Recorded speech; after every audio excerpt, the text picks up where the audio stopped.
Soekarno was born in 1901 in Java, the dominant Indonesian island. He grew up under the demeaning rule of Dutch colonialism.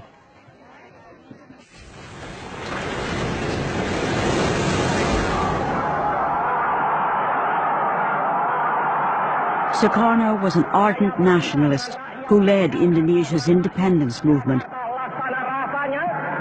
He became president of the new Republic of Indonesia in 1949.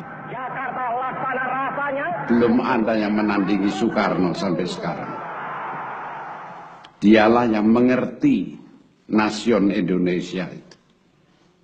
Karena itu juga Soekarno lah yang tidak jemu-jemunya menganjurkan tentang nation and character building.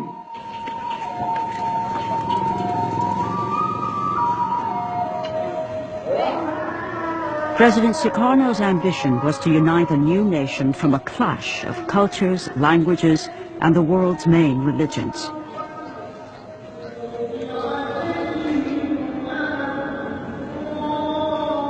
Indonesia is the fourth most populous nation on earth and the world's largest Muslim community.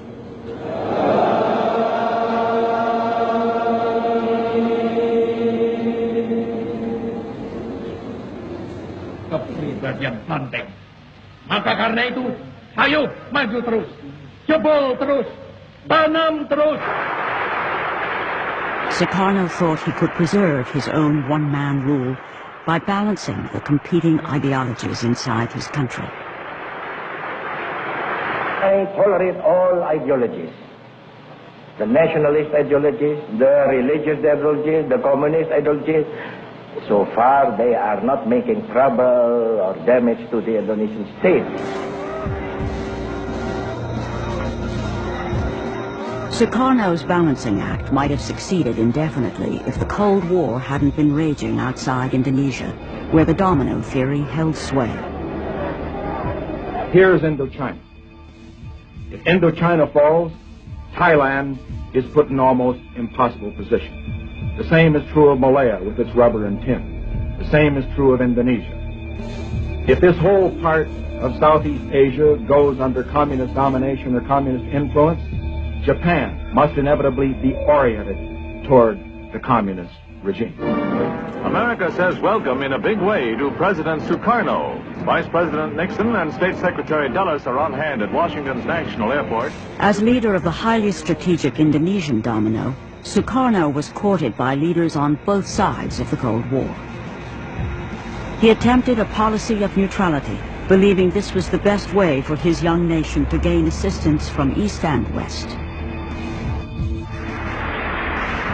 May God give us, America and Indonesia, the best friendship which has ever existed between two nations.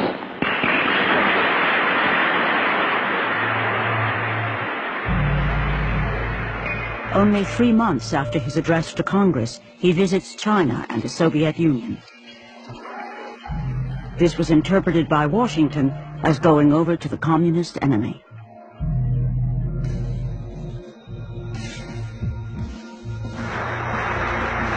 The United States becomes even more alarmed by the success of the Indonesian Communist Party in 1957 elections. Indonesia is now seen as a questionable ally.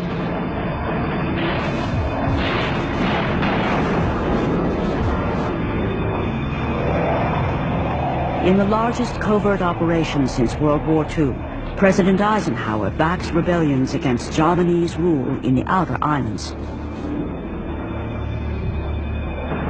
Let's face it, the United States made a horrible blunder in 1957-58 in supporting an independence movement within Indonesia. It was a disaster. We should never have been in it in the first place, and if we were, we shouldn't have been in it the way we were. American involvement was revealed when a U.S. pilot was shot down. The U.S. quickly withdrew support, and the rebellions collapsed.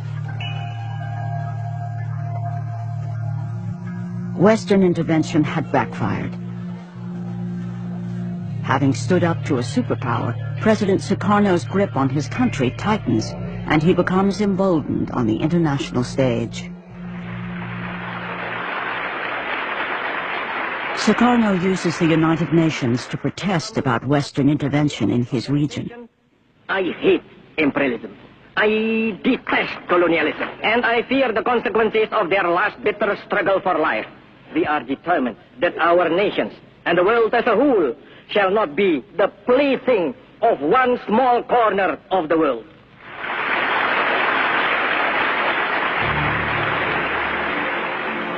Shortly afterwards, Britain moves to form the new state of Malaysia on Indonesia's border. Soekarno is not consulted. Incensed, he launches a military campaign against British forces to crush Malaysia.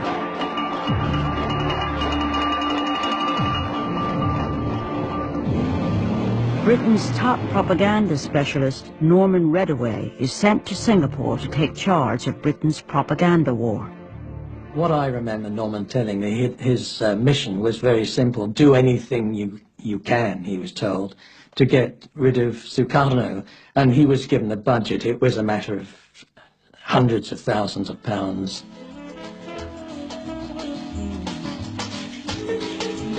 Soekarno had a well-deserved reputation as a womanizer. The CIA had tried to undermine him in the eyes of his people by producing a pornographic film with a body double wearing a Soekarno mask.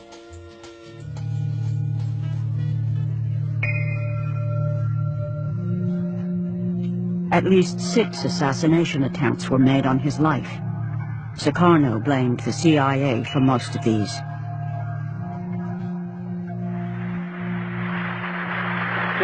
National Congress of the Indonesian Communist Party open. By the 1960s, under the leadership of Chairman Aidit, the PKI had become the largest communist party outside China and the Soviet Union, with over 3 million members.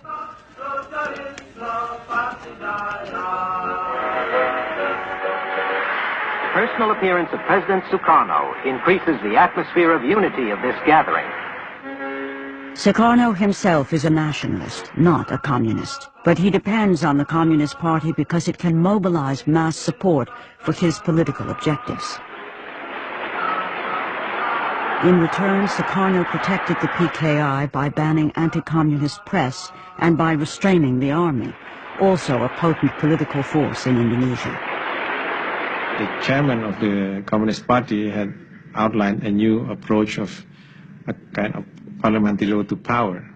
At the same time, the Indonesian army was fairly unique because it operated also like a political party. And in that sense, the Communist Party and the army were in competition with each other, all from the village level up to the capital city. The West, as well as many Indonesians, fear the country is in danger of falling into communist hands. Supporting the army is seen as the best hope for the anti-communist cause. With the PKI growing rapidly under Sukarno's protection, the lines are drawn for an inevitable showdown.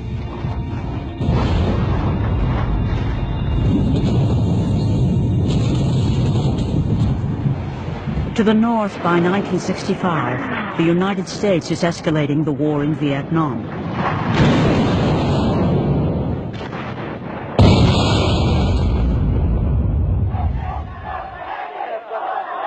In protest, U.S. buildings in Indonesia become a target. There were mass demonstrations, thousands of screaming demonstrators that would throw rocks at our embassy. Several with flaming rags around them. So we were, in effect, public enemy number 1 at that point. We had replaced the British. Anti-Vietnam War protests are also the order of the day at the University of Wisconsin, where Ibnu Santoro has been studying economics for the past 5 years.